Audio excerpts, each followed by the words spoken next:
할렐루야. 한 주간 평안하셨습니까? 잔인했던 4월이 지나고 드디어 아름다운 계절 5월이 왔습니다. 5월을 우리에게 허락하시는 우리 하나님의 놀라운 축복이 여러분 모두에게, 여러분 가정에 함께 하시기를 축복하면서 이 시간 우리의 생각과 마음을 주님께 초점을 맞추고 우리 하나님께서 기뻐 받으시는 신령과 진정의 예배가 되기를 바랍니다. 우리 함께 이 시간 사도신경을 통해서 우리의 신앙 고백 올리도록 하겠습니다. 전능하사 천지를 만드신 하나님 아버지를 내가 믿사오며 그 외아들 우리 주 예수 그리스도를 믿사오니 이는 성령으로 잉태하사 동정녀 마리아에게 나시고 본디오 빌라도에게 고난을 받으사 십자가에 못 박혀 죽으시고 장사한 지 사흘 만에 죽은 자 가운데서 다시 살아나시며 하늘에 오르사 전능하신 하나님 우편에 앉아 계시다가 저로서 산자와 죽은 자를 심판하러 오시리라.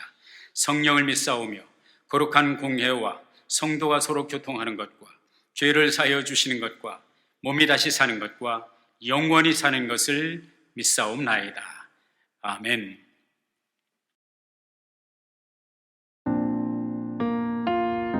할렐루야. 환난 가운데서도 여전히 우리와 함께 하시는 우리 주님을 높여드리기 원합니다. 아무것도 두려워 말라. 아무것도 두려워 말라. 주 나의 하나님이 지켜주시네. 놀라지 마라. 겁내지 마라. 주님 나를 지켜주시네. 아무것도 두려워 말라.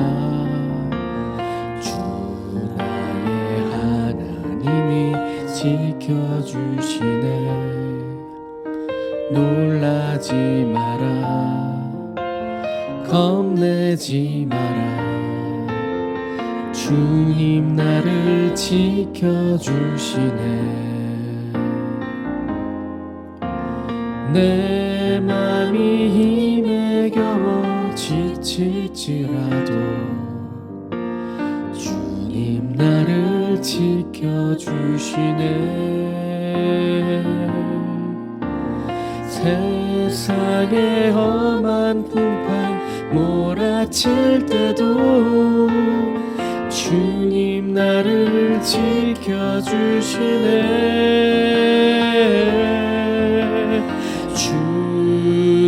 주님은 나의 산성, 주님은 나의 요새, 주님은 나의 소망, 나의 힘이 되신 여호와. 나의 힘이 되신 여호와께 모든 짐을 내려놓고 함께 나아가기 원합니다. 함께 힘차게 다시 한번 찬양하겠습니다. 내 맘이 힘에 겨워 지칠지라도, 내 맘이 힘에 겨워 지칠지라도 주님 나를 지켜주시네. 세상의 험한 풍파 몰아칠 때도 주님 나를 지켜주시네. 주님은 나의 산성,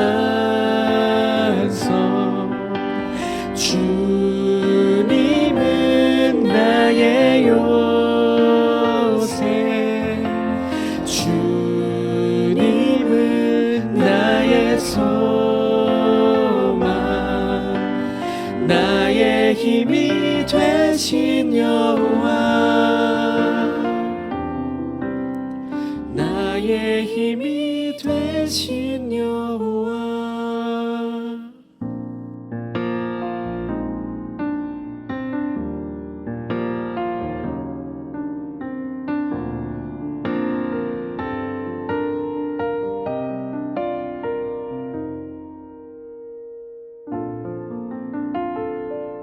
아멘.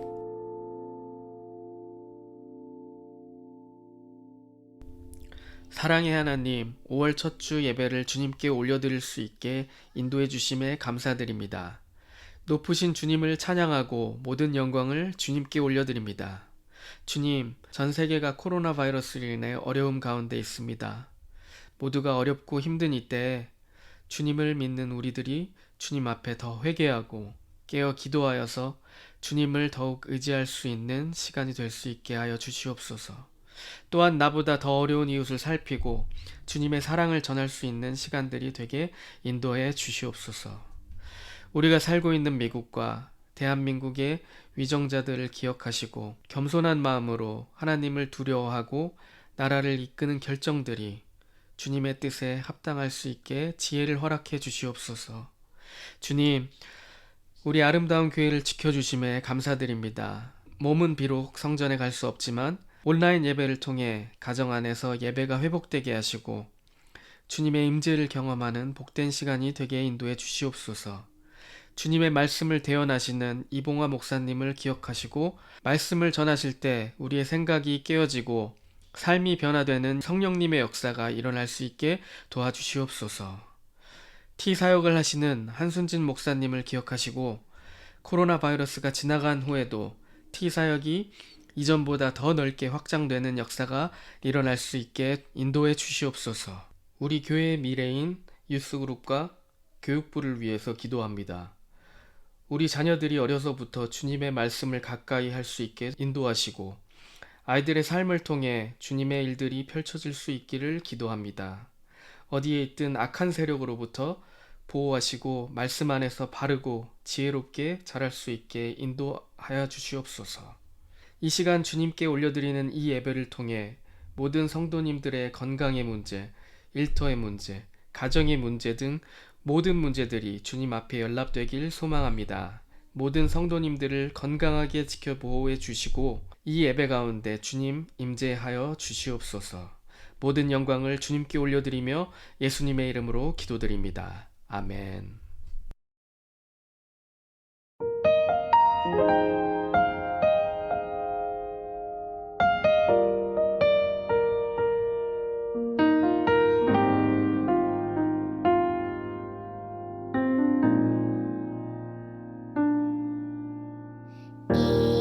이곳에 생명샘 솟아나 눈물 고쳐 지나가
이 시간 우리 함께 은혜 받을 하나님의 말씀을 합독하는 시간 갖겠습니다.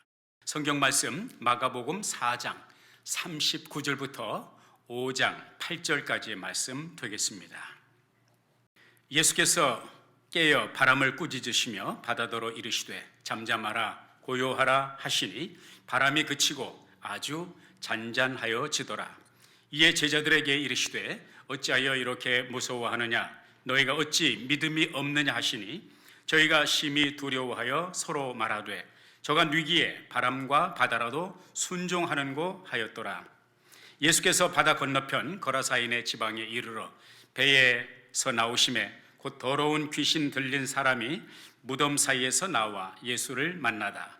그 사람은 무덤 사이에 거처하는데 이제는 아무나 쇠사슬로도 맬 수 없게 되었으니 이는 여러 번 고랑과 쇠사슬에 매였어도 쇠사슬을 끊고 고랑을 깨뜨렸음이로라. 그리하여 아무도 저를 제어할 힘이 없는지라.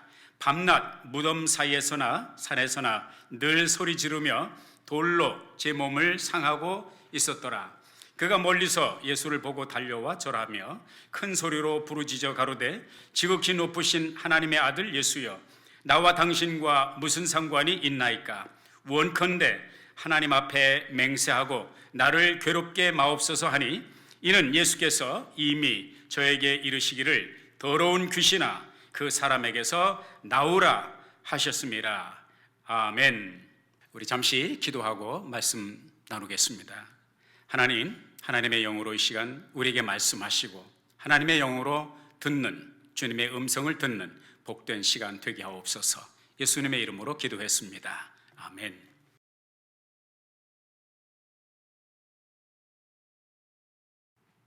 제가 며칠 전에 신문에 난 기사를 보았습니다. 흥미로운 것은 이번 코로나19 사태에서 발견한 재미난 데이터가 이제 언급되었는데요. 여성이 남성보다 코로나19 바이러스에 강하다는 것입니다. 똑같이 남자가 여자가 같은 바이러스에 걸렸으면 여자가 살아날 확률이 남자가 살아날 확률보다 매우 높다고 하는 것입니다. 제가 그 기사를 보면서 바로 떠오른 생각은 여성 호르몬이 남성 호르몬보다 강하구나 그런 생각을 했습니다. 그래서 이제 저도 이제 남자니까 좀 제 아내의 덕을 좀 볼까 해서 아내 곁으로 가까이 다가가려고 하는데 아내는 철저하게 사회적 거리두기를 밖에서만 하면 되는데 집에 들어와서도 사회적 거리두기를 한다고 자꾸 저를 경계하는 것을 보면서 매우 섭섭한 좀 느낌이 들었습니다만은 그렇지만은 이제 그 뒤에 기사를 읽어보니까 꼭 뭐 여성 호르몬이 아닐지도 모른다. 왜냐하면 연세가 93세 난 할머니도 93세면 폐경기를 지난 지 하세월이 지났죠. 그럼에도 불구하고 그 할머니도 93세 난 할머니도 참 회복세가 남성보다 훨씬 빠르다고 하는 그런 얘기를 들으면서 참 여성 상우의 시대가 아닌가 그런 실감을 해보았습니다만은 남성 되시는 분들 너무 자괴감에 빠지지 마시길 바랍니다. 이런 기사가 또 실렸어요. 지난 금요일 날 신문에 난 기사를 보았는데 미주리주의 캐스터필드라고 하는 곳에 사는 한 요양원에 있는 107세 된 할아버지 한 분이 있는데 지난 4월 28일이 107세 생일을 맞는 날이었대요. 이 할아버지가 이름이 이제 루돌프 하이더라고 하는 분인데 이분이 코비드19에 걸렸어요. 바이러스에 걸렸어요. 연세가 107세. 모두가 돌아가실 거라고 기대하지 않았겠습니까? 그런데 기가 막히게 이 할아버지가 그 바이러스를 극복을 하고 생일날 의료진에게 할아버지 이제 완전히 완쾌되었습니다. 이기셨습니다. 극복됐습니다. 이런 축하 메시지를 받으며 생일 축하 플러스 코비드19 바이러스에서 완전히 완치되는 겹경사가 났다고 하는 그런 소리를 들었습니다. 이분이 여성이 아니고 남성이었습니다. 남자들 힘내시기를 바랍니다. 참 코로나19 사태가 전 세계를 흔들어 놓을 만큼 가공할 위력으로 모든 사람들에게 공포로 다가오는 것을 우리는 어찌할 수가 없습니다. 2011년도에 지금으로부터 9년 전이죠. 스티븐 소더버그라고 하는 그 감독이 만든 작품이 있는데 영화죠. 그래서 컨테이전, 전염병이라고 하는 제목의 영화가 나왔습니다. 굉장히 실감나고 스릴러 물러서 흥행에 성공을 해서 1억 3,650만 불을 벌었어요. 그러니까 대히트라고 할 수가 있겠죠. 그런데 그 영화를 보면서 또 이번 이제 코비드19 사건을 겪으면서 많은 사람들이 야, 어떻게 코로나19 사태가 벌어질 것을 기가 막히게 알고 이렇게 실감나게 표현을 했느냐, 그런 이제 평가를 해 주었는데요. 오늘날 저와 여러분이 겪고 있는 이 코비드19 사태는 영화가 아닙니다. 드라마가 아닙니다. 소설이 아니에요. 우리의 현실 속에서 매일매일 경험하고 있는 그러한 사태인 것을 우리는 부인할 수가 없습니다. 현존하고 있는, 우리가 매일 느끼는 공포스러운 상황이라는 것을 우리가 다 동의할 것입니다. 그렇지만 2018년 9월 26일 AP통신에 이런 기사도 나왔습니다. 지난 겨울에 미국입니다. 전 세계가 미국에서 독감으로 사망한 사람이 8만 명을 넘어섰다. 그러한 기사가 실렸다는 것을 여러분 아십니까? 8만 명. 엄청난 숫자죠. 8만 명이 죽어가는 그 독감의 위세 가운데서도 미국 시민들은 오늘날 같이 두려워하지 않았어요. 오늘날 같이 공포에 떨지 않았습니다. 여기서 저는 이제 뭘 보냐면, 사람의 그 감정이라는 것이 반드시 이성적이지도 않고 논리적이지도 않고 또 합리적이지도 않다는 사실을 발견하게 됩니다. 어떤 그 감정, 공포라고 하는 것도 마찬가지죠. 이 공포에 사람이 잠식되게 되면 이성이 마비되죠. 합리적인 생각을 하지 못합니다. 그리고 논리적이지도 못하게 되는 것이죠. 지금은 이제 고인이 되었지만은 제가 좋아하는, 이제 존경하는 목사님 가운데 닥터 마일스 먼로라고 하는 목사님이 계세요. 그 목사님께서 그런 말씀을 하셨습니다. 이 세상을 살아가는 사람들 가운데서 자기의 존재의 목표, 목적, 이유를 아는 사람들은 죽음을 두려워하지 않는다. 자기의 존재의 목적을 아는 사람은 죽음을 도리어 환영한다. 그런 말을 했습니다. 그러면서 그분이 제시한 하나님의 말씀이 성경 속에 나와 있는 실례를 들어서 사도 바울의 이야기를 했습니다. 그 사도 바울이 어떤 얘기를 했습니까? 디모데후서 4장 6절에 보면 그런 말씀이 있습니다. 관제와 같이 내가 벌써 부음이 되고 나의 떠날 기약이 가까웠도다. 내가 선한 싸움을 싸우고 나의 달려갈 길을 마치고 믿음을 지켰으니 이제 후로는 나를 위하여 의의 면류관이 예비되었으므로 주 곧 의로우신 재판장이 그날에 내게 주실 것이니 내게만 아니라 주의 나타나심을 사모하는 모든 자에게니라.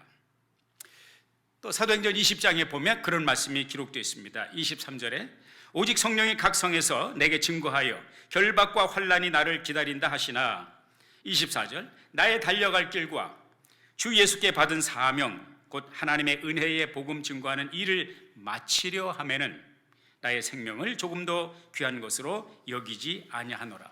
그리고 이제 21장에 보면 그 사도 바울을 아끼는 사람들이 사도 바울더러 예루살렘에 가지 말라고 그래요. 왜 그분들이 자기의 감정을 얘기한 것이 아닙니다. 하나님의 성령의 감동 가운데서 하나님의 성령의 이끄심을 통해서 그걸 느꼈습니다. 성령의 코칭을 통해서 사도 바울이 예루살렘에 가면 환난과 결박이 기다린다고 하는 것을 알고 사도 바울에게 가지 말라고 합니다. 그럼에도 불구하고 사도 바울은 그 말에 귀를 기울이지 않습니다. 다시 말하면 사도 바울이 아시아 전도를 마치고 선교 여행을 마치고 예루살렘으로 간 것은 모르고 간 것이 아니에요. 죽음이 자기 앞에 기다리고 있을 것이라는 것을 알면서도, 환난과 핍박과 결박이 기다리고 있다는 사실을 알면서도 그 길을 갔다는 거예요. 이런 차원에서 이제 닥터 마일스 먼로 박사님은, 사도 바울은 자기의 사명, 자기의 목적을 알았기 때문에 죽음도 불사하고 갔다고 하는 그런 얘기인 것입니다. 우리의 삶에서 죽음의 공포를 극복하기 위해서뿐만 아니라 저와 여러분이 정말로 우리의 인생에서 성공이라고 하는 것, 하나님께서 우리들을 위해서 준비하시고 또 어벨러블하게, 유효하게 마련해 놓으신 그런 축복의 삶을 살기 위해서는 반드시 우리가 던지고 또 대답을 해야 된 세 가지 질문이 있다고 저는 생각합니다. 그 첫째 질문이 뭐냐면, 나는 누구냐 이거죠. 나는 누구냐? Who am I? 소위 말해서 아이덴티티를 말하는 것이죠. 이 아이덴티티, 나는 누구냐를 알기 위해서 우리가 또다시 던져야 되는 질문은 뭐냐면, 내가 어디로부터 왔느냐? Where did I come from? 나는 어디에서 왔느냐? 자기 삶의 원천, 그 뿌리를 알아야 된다고 하는 사실인 것이죠. 우리는 대부분이 이제 미국에서 젊은 우리 2세들은 미국에서 태어났지만 영어 그 질문에 그런 표현이 있어요. Where are you from? 어디서 오셨습니까? I'm from the United States. I'm from Korea. I'm from Japan, China, Africa. 그걸 묻는 것이 아니죠. 더 깊은 근원적인, 우리의 존재의 근원적인 존재론적인 질문입니다. 당신은 어디에서 오셨습니까? 그거에 대한 답은 바로 나의 정체성, 여러분과 나의 정체성을 알려주는 그러한 답이 될 것입니다. 두 번째는 뭐냐면, Why am I here? 내가 여기에 있는 이유, 내가 여기에 왜 있느냐? What is the purpose of my life? 나의 삶의 목적이 무엇이냐? 그 목적을, 그 존재의 이유를 묻는 질문입니다. 마일스 먼로 박사님이 얘기한 존재의 이유, 목적을 아는 사람은 죽음을 두려워하지 않는다는 그런 차원의 질문, 그 답이 바로 이 두 번째 질문이라고 할 수가 있겠죠. 그리고 세 번째 질문은 Where am I going? 내가 어디로 가느냐? 나의 미래의 정착점, destiny, 운명, 나의 모든 것을 대답해 줄 수 있는 그런 질문이 되겠습니다. 이 세 가지 질문에 대하여 확고한 답을 가지고 있다면 명실공히 저는 확신합니다.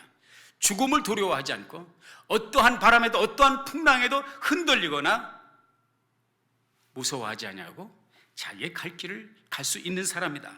저는 그렇게 확신을 합니다. 첫째 질문을 한번 구체적으로 생각해 보자고요. 나는 누구냐? Where did I come from? 나는 어디에서 왔느냐? 여러분은 그 질문에 대하여 어떤 답을 가지고 계십니까? 성경, 저와 여러분의 느낌이 중요한 것이 아니라 하나님의 말씀이 우리들에게 가르쳐주는 우리의 진정한 true identity, 진정한 정체성을 성경은 우리들에게 무엇이라고 말씀하고 있는가?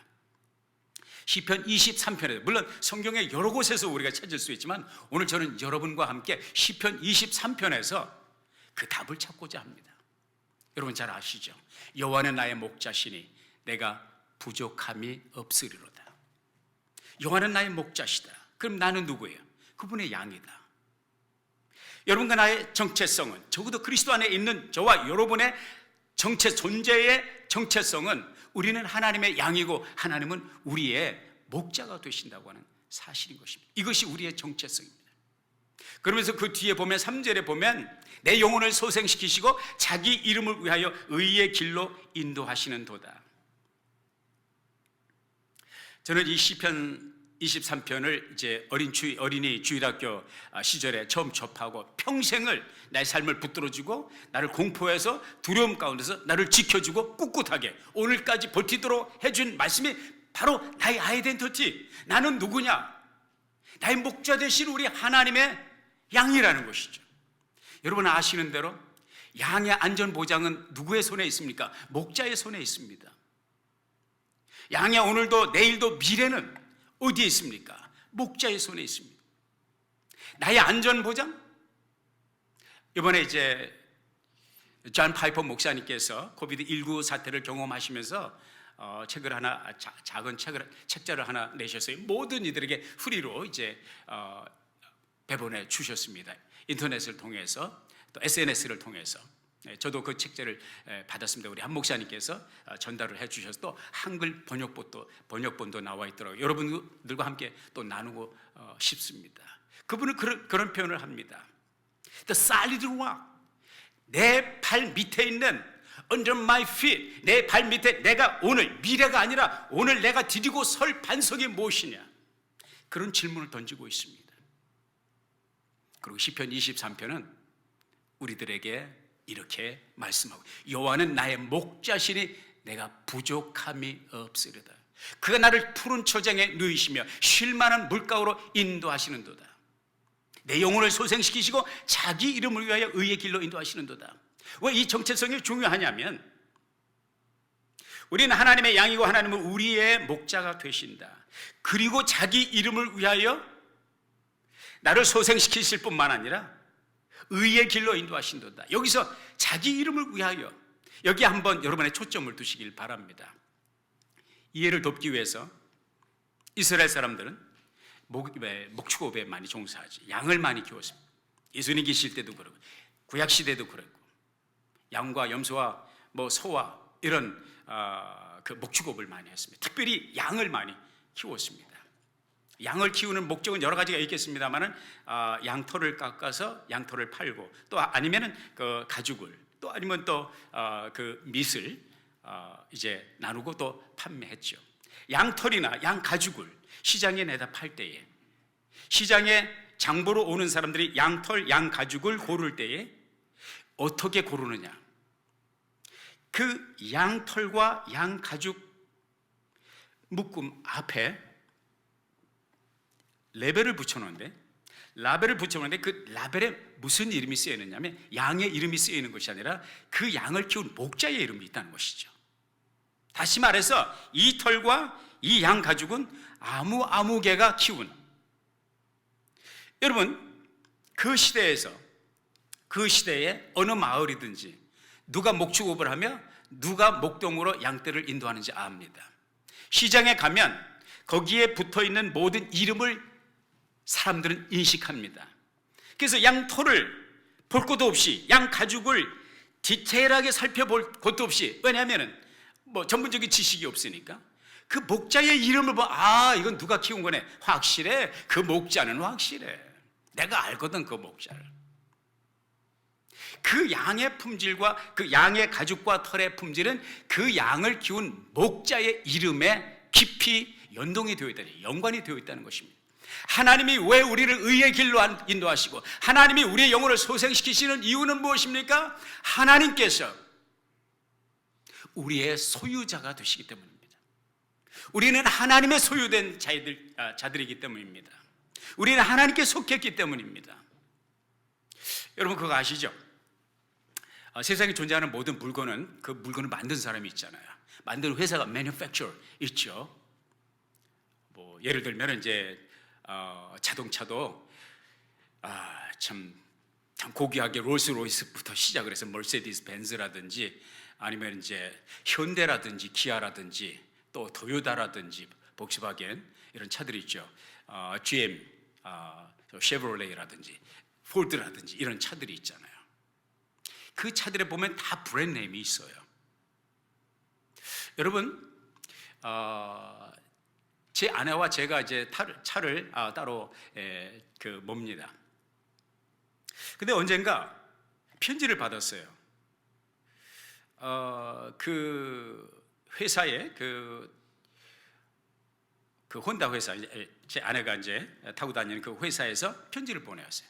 그 편지의 내용인지 뭐냐면 리콜 조치가 이제 실시된다고 하는 것이, 리콜이라고 하는 것은 뭐예요? 그 자동차가 어떤, 나중에 처음에는 몰랐는데 나중에 어떤 결격 사유가 발견이 돼서 그 부품을 갈아준다든지 그 부분을 수리해 준다는 거예요. 이걸 할 때 프리로 돈을 내가 내지 않고. 그래서 저는 이제 그 편지를 처음 받았을 때 바쁘다는 핑계로 그냥 접어뒀습니다. 그래도 몇 달이 또 오더라고요. 리콜 조치가 지금 행해지고 있습니다. 당신이 돈을 낼 필요가 없습니다. 그냥 어포인먼트만 하시면 우리가 모든 것을 싹 고쳐주겠습니다. 제가 바빴기 때문에 또 그것을 그냥 무시했어요. 3번, 4번 거듭해서 오는데 나중에는 견딜 수가 없어요. 꼭 진짜 차가 달리다가 문제가 생길 것 같아요. 그래서 갖다 주고 프리로 깨끗하게 딜러에서 그것도 깨끗하게 손질하고 새 차처럼 만들어 그 부분을 얼마나 고마운 거예요. 그럼 그 회사에서 저를 사랑하고 아끼고 저에 대해서 알기 때문에 그렇습니까? 아니죠. 그 사람들은 내가 누군지 몰라요. They don't care who I am. 중요한 것은 그렇게 하는 이유가 뭡니까? 그 회사의 브랜드 네임을 지키기 위해서요. 도요타면 도요타, GMC는 GMC, 롤스로이스는 롤스로이스. 롤스로이스 차에 대한 이야기를 제가 몇 년 전에 들었는데 지금도 그렇게 하는지 모르겠어요. 롤스로이스, 그런 어떤 분이 그런 얘기를 하더라고요. 롤스로이스가 길에서 고장이 나가지고 서 있는 거 본 적이 있느냐 그러더라고요. 본 적이 없거든요.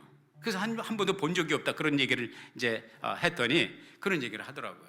롤스로이스는 차가 고장이 나서 커스터머가 전화를 하면 득달같이 정말 불자동차 앰뷸런스가 오듯이 그렇게 빨리 와서 그 차를 조치를 한다는 거예요. 그리고 교통이 복잡하고 어려운 산골이나 이런 데는 어떻게 하느냐, 헬리콥터로 정비사를 실어다가 현장에서 그 차를 고친다는 게 너무 놀라운 거 아닙니까? 너무 놀라운 거예요. 그리고 돈도 안 들어요. 돈도 안 줘요. 그냥 회사가 다 책임지고 고쳐준다는 거예요. 왜 그러겠어요? 그 차 소유주를 그렇게 사랑해서 아껴서 아니에요.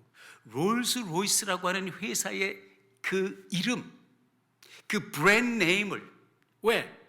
롤스로이스 차가 길에, 죄송합니다, 속된 표현에서 길에 퍼져 있다.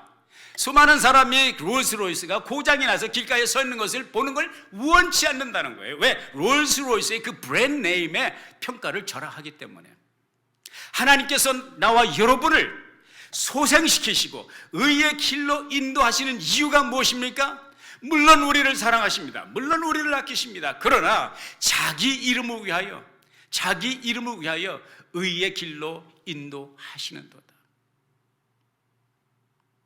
우리 하나님은 여러분과 나를 소중히 여기시지만 여러분과 제가 하나님께 속하여 있기 때문에 하나님은 그분의 이름의 영광을 위하여 우리를 보호하시고 지키시고 인도하신다고 하는 사실을 말씀을 해주고 있습니다. 두 번째 질문을 던지자고요. Why am I here? 나는 왜 여기에 있는가? What is the purpose of my life? Why am I here? 그 질문에 대한 답을 얻기 위해서 오늘 본문 말씀으로 다시 여러분을 안내하고자 합니다. 지난 주일에 우리가 이 말씀을 1차적으로 생각해 보았고요. 오늘은 속편 정도로 생각하시면 되겠습니다. 이제 오늘 이 말씀을 처음 접하는 분들을 위해서 간단하게 소개를 해드리면, 예수님께서 사역을 하시고 저물 때에 제자들과 함께 갈릴리 바다 건너편으로, 여기서 갈릴리 바다라고 하는 것은 요즘에 오늘날의 갈릴리 호수를 가리킵니다. 게네사렛 호수 건너편으로 가자 말씀하셨습니다. 그리고 제자들이 주님의 말씀을 따라 순종하고 배를 띄우고 주님과 함께, 물론 그 뒤에서 다른 배우들을 띄워서 또 함께 이제 동행하기를 원하는 그 무리들이 예수님 뒤를 쫓아갔어요. 그런데 그 갈릴리 바다 한가운데서 돌풍을 만납니다. 거센 바람을 만나고 풍랑을 만납니다. 배에 바람이 부딪히고 물결이 부딪혀 오면서 배가 가라앉을 정도로 물이 배에 가득하게 고이게 되고 풍랑은 여전히 심하여 이 배를 삼킬 듯이 넘보고 있습니다. 우리가 지난 시간에 살펴본 것처럼 예수님의 제자 12제자 가운데 7명의 어부입니다. 어부 출신의 이 갈릴리 바다에서 잔뼈가 굵은 사람들이, 이 바다 구석구석을 손바닥 보듯이 아는 사람이에요. 그러나 한 번도 경험해 보지 못한 그들의 지식, 그들의 정보, 그들의 노하우, 그들의 실력, 그들의 경험으로 어찌할 수 없는 너무나도 거센 풍랑을 만날 때 한계의, 인간 실력의 한계를 느끼면서 제자들이 했던 것이 뭐죠? 고물에서 베개를 베고 주무시는 예수님, 선생님, 주님, 우리가 우리가 죽게 된 것을 돌아보지 않으십니까? 일어나세요. 주님을 깨우게 되죠. 그리고 그 주님이 일어나셔서 어떻게 하십니까? 바람을 꾸짖으십니다. 그리고 바다에게 말씀하십니다. 잔잔하라, 조용하라. Be quiet, be still. 조용해, 조용해. 주님이 이 두 마디 말씀을 하셨는데 그 바다가, 그 풍랑, 그 바람이 거센 그 바다가, 갈릴리 호수가 유리 바다처럼 잔잔하게 됩니다. 이런 것을 현장에서 목격한 예수님의 제자들은 이제는 바람에 놀라는 것이 아니라 파도에 놀라는 것이라 예수님의 그 엄청난 능력에, 한 번도 경험해 보지 못했던 이 희한한 능력에 두렵고 떨리는 마음으로 주님을 바라보게, 저가 누구시기에 바람과 바다도 순종하는 거 하더라, 그렇게 말씀하고 계십니다. 그런데 주님께서 제자들에게 뭐라고 말씀하십니까? 어찌하여 너희가 믿음이 없느냐? 어찌하여 이렇게 무서워하느냐? 어찌하여 이렇게 믿음이 없느냐? 바다를 향해서 명령하시고 바람을 꾸짖으셨던 예수님은 그 시선을 돌려서 제자들에게 책망하십니다. 꾸짖으십니다. 그러면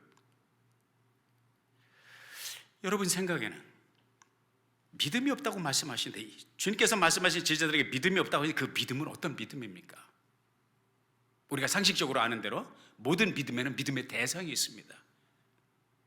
그리고 그 믿음으로 말미암는 행동, 반응, 액션이 있어요. 그럼 주님께서 말씀하시는, 주님께서 그 말씀 속에서 기대하시는 그 믿음은 무슨 믿음일까요? 그냥 풍랑이 일어나도 바람이 부딪혀도 그냥 잠자고 좀 기다리면 될 걸 뭘 이렇게 호들갑이야, 그런 뜻입니까? 아니면 너희들도 나처럼, 너희들도 나처럼 바람을 꾸짖고 말이야, 그리고 바다를 향해서 명령하는 거예요. Be quiet, 조용해. 예수의 이름으로 명하노니 파도야 잠잠할지어다, 이렇게 명령하라는 그 믿음을 말씀하시는 것입니다. 저는 그것이 아니라고 생각합니다. 그래서 주님께서 기대하신 믿음은 바로 함께 동행하시는, 그 배에 함께 동선하시는 예수님을 믿으라는 것입니다. 이 그 마가복음 4장 그리고 5장의 이 말씀은 특별히 4장 후반부에 있는 바다를 잠잠케 하신 이 예수님의 놀라운 역사는 마가복음뿐만 아니라 마태복음 8장에도 있고 누가복음 8장에도 있어요. 그 얘기는 뭡니까? 마태, 마가, 누가복음, 공관복음에 다 이 사건이 기록되어 있다는, 무슨 얘기입니까? 중요한 주님께서 가르치시고자 하는 티칭 포인트, 가르치시고자 하는 원 포인트가 있다는 것이죠. 그것을 저와 여러분이 함께 그 영적인 통찰을 끌어내기를 원하는 것입니다. 캐치하기를 원하는 것입니다. 그것은 뭐냐? 주님께서 이 바다를 갈릴리 바다를 건너는 첫 출발점이 어디에 있습니까? 주님께서 있습니다. 주님께서 가시자고 하셨고 주님의 말씀을 따라 제자들이 함께 배에 올랐습니다. 주님께서 가시자고 하셨을 땐 가시고자 하는 목표 지점이 있었고 목적지가 있었고 데스티니가 있는 것이죠. 주님의 길을 주와 더불어 동행할 때 우리가 신뢰해야 되는 것은, 우리가 하나님을 믿는 믿음은 여러 가지가 있습니다. 구원의 믿음이 있고 하나님의 말씀에 순종하는 믿음도 있지만, 오늘 이 시간 영원히 내가 죽으면 천국 가는 그런 믿음도 있지만, 그것도 소중하지만, 오늘 이 순간 내가 주와 함께 동행할 때 주님께서 나의 삶을 책임져 주신 자는 이 믿음, 주님을 향한 신뢰, 이것이 믿음이고, 오늘 우리의 삶에 풍랑이 늘 일고 흉흉한 바다 물결이 있는 이 오늘을 살아가면서 주 안에서 평안을 누리고자 하는 저와 여러분이 반드시 가져야 될 것은, 하늘과 땅을 창조하시고 지배하시고 컨트롤하시는 주권자 하나님, 주권자 우리 예수님을 믿어야 된다는 사실인 것입니다. 나를 과거에 구원하신 그 하나님, 그리고 미래의 천국에 나를 인도하실 하나님, 이것도 중요하지만 오늘 나의 삶 속에서 구체적으로 나의 삶의 한 걸음 한 걸음을 구체적으로 인도하시는 그 하나님, 제자들에게 동행하신 그 주님을 신뢰했어야 되는데, 왜냐하면 마태, 마가, 누가복음에 나오는 이 바다를 잔잔케 하시는 그 역사 앞에 보면 어떤 역사가 나오냐면, 예수님께서 하나님의 천국 복음을 전하실 뿐만 아니라 문둥병자를 고치시고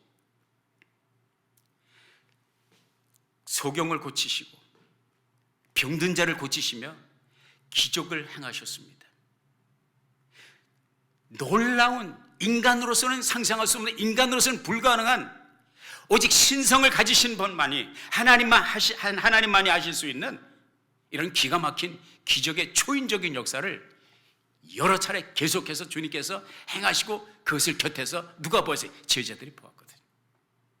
그것을 보았음에도 불구하고 그가, 그 주인공 된 내가 너희와 함께 있는데 너희들이 왜 두려워하느냐? 두려워하는 이유는 무엇입니까? 주님을 믿지 못했다는 것입니다. 여러분, 두려움이라는 것은 불신앙입니다. 불신앙은 죄입니다. 하나님을 신뢰하고 하나님을 의지한다면 오늘날 코비드19 사건 속에서, 이 사태 속에서도, 어떠한 상황 속에서도 연일 우리가 접하는 뉴스가 우리를 공포에 몰아넣는 것이라 할지라도 정말 우리의 생사화복을 주관하시고 나의 미래를 이끄시는, 하늘과 땅을 지으시고 내 생명을 지으시고 나의 주인이신 그분께서 나와 함께 하신다면 그분을 신뢰하는 신뢰, 믿음 가운데서, 그리고 또 하나는 그분이 이 제자들을 데리고 배에 타신 것은 가고자 하는 목적지가 있었다는 것입니다. 그 목적지가 어디예요? 오늘 마가복음 5장 1절에 보니까 거라사인의 지방이라고 그랬어요. 바로 예수님이 거길 가시기를 원하셨습니다. 거라사인의 지방에 가셨을 때에 누가 영접우여로 나왔냐면 희한한 사람이 나왔습니다. 어서 오십시오, Welcome to our town. 이것을 누가 피켓을 들고 나온지 아십니까? 군대 귀신 들린 사람이 나왔습니다. 미친 사람이 나왔어요. 날뛰어서 사람들이 쇠사슬로 묶고도 제어할 수 없는, 저도 이제 많이는 아니지만 몇 번 귀신 들린 사람, 제가 고향 교회에서 목사님을 따라서 제가 고등학교 때부터 이제 목사님 신방에 따라다니고, 이제 목사님과 성도들이 축사, 귀신 들린 사람을, 시골이니까 이런 케이스들이 종종 있었어요. 나사렛 예수의 이름으로 명하고 쫓겨나가는 것을 보았습니다. 그리고 또 제가 이제 전도사 때에도 또 귀신 들린 자매님이 있어서 예수의 이름으로. 그래서 거기서 경험한 것은 뭐냐면, 남녀노소를 가릴 것 없이 귀신 들린 사람이 이 피지컬 파워, 이 힘이 남자 장정이 못 당하는, 혼자 못 당합니다. 그 정도로 힘이 있어요. 근데 여기 보니까 남자잖아요. 무덤 사이에서 휘날리면서 동해 번쩍 서해 번쩍 자기 몸을 상하면서 오고 가는 사람들을 공격을 하고 두루미 떨게 하는 이런 사람이었어요. 이 사람이 예수님 앞에 와서 예수님 앞에 고백을 합니다. 위대한 지극히 높으신 하나님, 사람이여 신성을 가지신 주님을 알아봅니다. 그리고 자기들을 쫓아내지 말기를 예수님 앞에 간구하는 모습을 보게 됩니다. 그리고 예수님은 바로 그 거라사인의 땅에 있는 그 귀신 들린 사람을 명령을 통해서, 그 귀신에게 명령을 함으로 그 귀신이 그 사람을 묶었던 그 묶음을 놓고 이제 쫓겨나가는 그런 모습을 보게 됩니다. 다시 말해서 주님께서 그 청년에게 완전한 해방과 치유를 주십니다. 주님께서 거라사인의 땅에 가신 이유는, 주님께서 배를 타고 갈릴리 호수를 건너간 이유는, 목적지는 무엇입니까? 바로 그 사람을 만나기 위해서, 그 사람이 있는 거라사인의 지방으로 주님께서 가신 것입니다. 주님께서 이러한 목적과 이러한 분명한 표대를 가지고 가셨기 때문에 갈릴리 호수가 아무리 요동치고 갈릴리 바다가 아무리 흉흉해도 그 배는 가라앉을 수가 없고, 그 배는 뒤집어질 수가 없고, 그 배는 파손될 수가 없는 것입니다. 사랑하는 여러분, 우리가 이 세상에 살면서 풍파와 노도가 있는 세상을 살아가지만 하나님께서 저와 여러분을 부르신 목적, 하나님께서 우리들에게 맡기신 사명, 내가 존재하는 분명한 목적을, 내가 살아갈 삶의 이유를 안다면 우리는 그따위의 것을 두려워하지 않을 수 있다는 것입니다. 예수님의 제자들이 그것을 알았다면 두려워하지 않았겠죠. 왜? 우리는 반드시 배가 뒤집어지더라도 우리는 그 땅에 간다. 왜? 주님께서 원하시고 하나님께서 원하시는 치유의 역사가 예정되어 있고 그것을 이루시기 위해서 하나님은 우리를 인도하신 이런 믿음이 있었겠지만 그러한 예지를 가지지 못했죠. 그럴 때 필요한 믿음이 무엇입니까? 바로 욥의 고난 속에서 보여준 그러한 믿음이죠. 알지 못하지만 미지의 세계지만 하나님을 신뢰하는 믿음. 제자들에게 필요했던 그 믿음은 미래를 알아서가 아니라 미래를 그 손에 쥐고 계신 예수님을 신뢰하는 믿음이 그들에게 필요했다고 하는 사실인 것입니다. 제가 여러분에게 이미 말씀드린 적이 있지만 영국이 나온 위대한 선교사, 검은 아프리카 대륙을 복음의 등불로 밝힌 데이빗 리빙스톤 선교사님 얘기를 여러분 기억하실지 모르겠습니다. 아프리카 정글에서 복음을 전하기 위해서 혼신의 힘을 다 기울이고 삶을 들였던 이 리빙스톤에게 맹수가 공격을 하고 크게 부상을 입습니다. 그리고 본국 영국에 와서 치료를 받고 어느 정도 요양을 한 다음에 완쾌가 되어서 다시 또 아프리카로 가려고 할 때에 많은 사람들이, 사랑하는 사람들이 아끼니까 그 옛날에 사도 바울도로 예루살렘에 가지 말라고 한 것처럼 리빙스톤도로 아니 맹수에 물려서 이렇게 고통을 당했는데 또 거기를 가십니까? 지난번에는 어떻게 운 좋게 살아났지만 죽을 수도 있지 않습니까? 이렇게 만류하는 사랑하는 이들에게 데이빗 리빙스톤 선교사가 한 말이 이런 말입니다.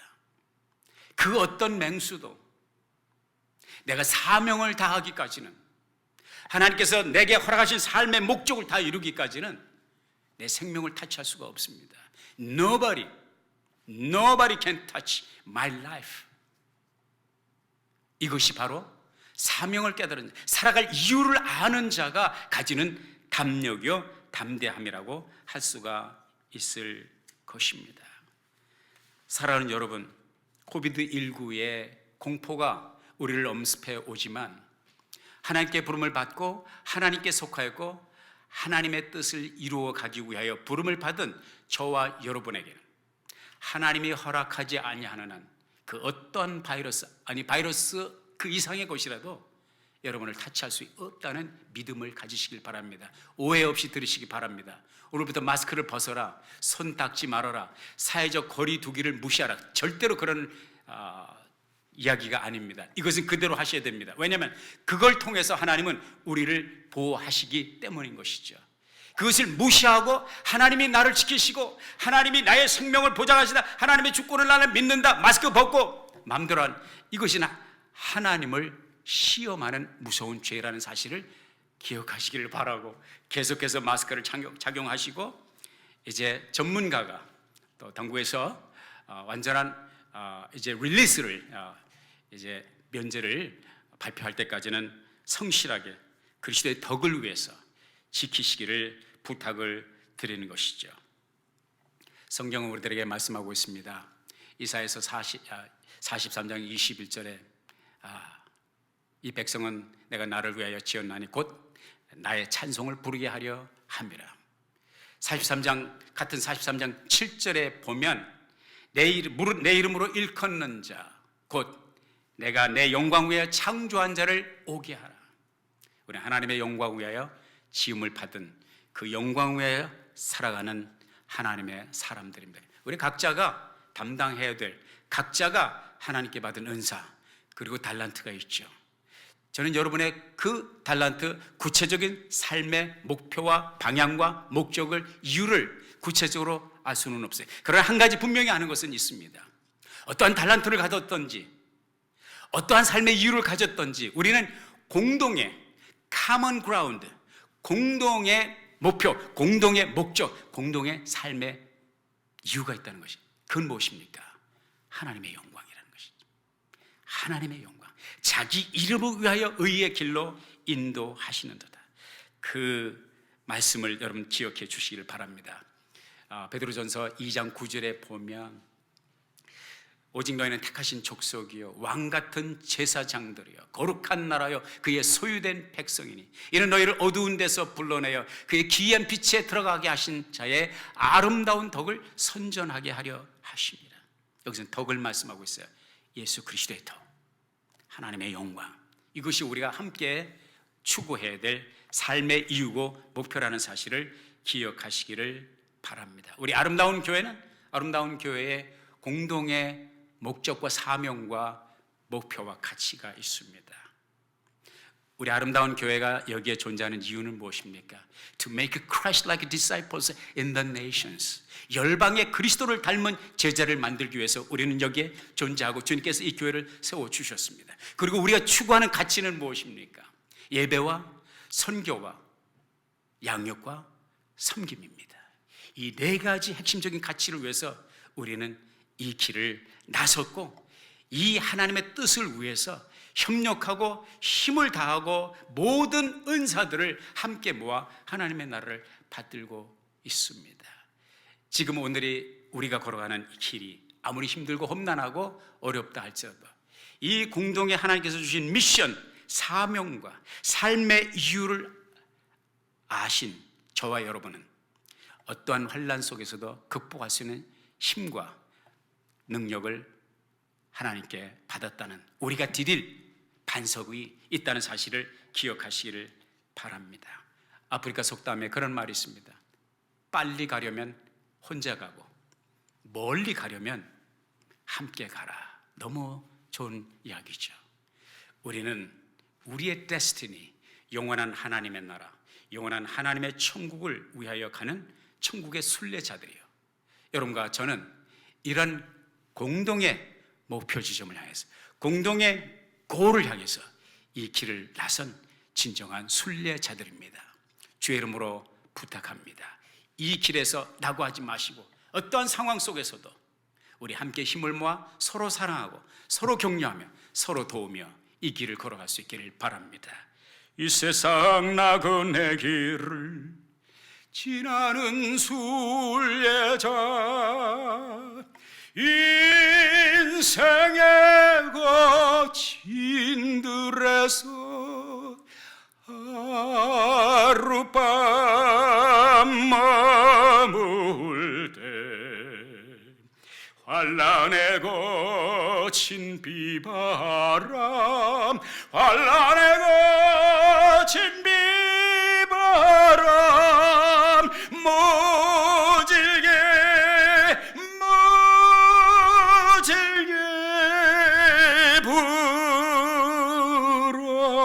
불어도 천국의 순례자 본향을 향하네. 천국의 순례자 본향을 향하네. 기도하시겠습니다. 어디에서 와서 내가 누구며 삶의 이유가 무엇인지, 그리고 나와 우리가 함께 가야 할 그 데스티니, 미래의 목적지가 어딘지 가르쳐 주신 주님, 주와 함께 이 환난의 바람을 극복하며 주의 아름다운 영광스러운 이름, 그 덕스러운 이름을 세상에 전파하기를 소원합니다. 주님 도우시옵소서. 예수님의 이름으로 기도했습니다. 아멘.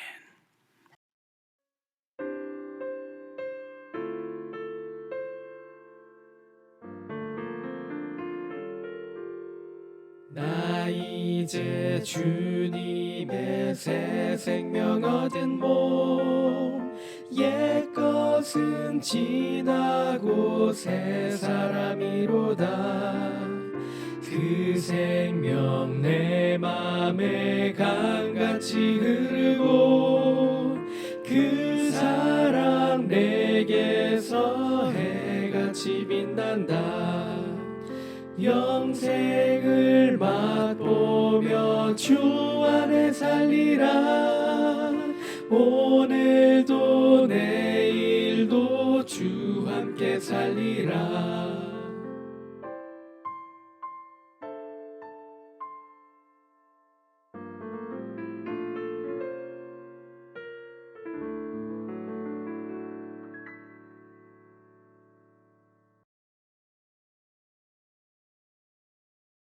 지금은 우리 주 예수 그리스도의 크신 은혜와 아버지 하나님의 극진하신 사랑하심과 보혜사 성령님의 감동 감화 내주하시고 교통하시는 역사가 오늘 신령과 진정으로 하나님 앞에 예배한 사랑하는 주의 자녀들과 저들의 가정과 우리가 살고 있는 미국 땅, 조국 땅, 북녘 땅, 세계 선교 지역 위에 이제로부터 영원토록 함께 있을지어다. 아멘.